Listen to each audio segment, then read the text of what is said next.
boqolii konton kubeed weli lama soo gaarin hadda in la soo gaarsiiyaan rabnaa u baahnay jidala iyo abaaraha lagu jiraa boqolii kontonkii beeyadood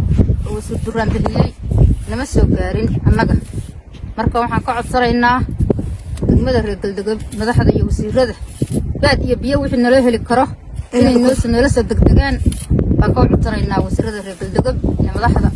xildhibaanada waxaan ka codsanaynaa degdeg inay noo soo gaarsiiyaan biyo iyo baad waxay heli karaan ay nala soo gaaraan wasiir Duraan ya hooyadii boqolii kontonka ahaa oo bixiyay inaan xabad inaga soo gaarin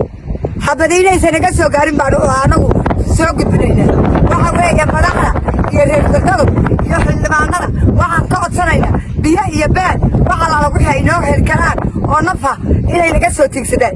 oo codsiya oon ka hadalahayn biyo iyo baad labadaba waa u baahan waxsiin baan maanta u baahan iyo tiracaad hadalku intaas ku dhigay maanta iyaga ka sugayna ilaahay maanta badxdoodana Allah raajiyo Allah raajiyo oo ugu duqay dadka waxaan u cadeeyay inaysan soo gaarin biyihii boqolii konton guud ahaa oo Duraan uu soo dhiibay saas laaligeed waxaan doonaynaa in madaxda kale ee Galdogob oo musharaxiinta ah oo wasiirada ah oo maamulka ah inaan uga soo qaadno maamulkan iyo xaafadahan iyo deegaankan in biyo awoodaan soo qaadno baan doonaynaa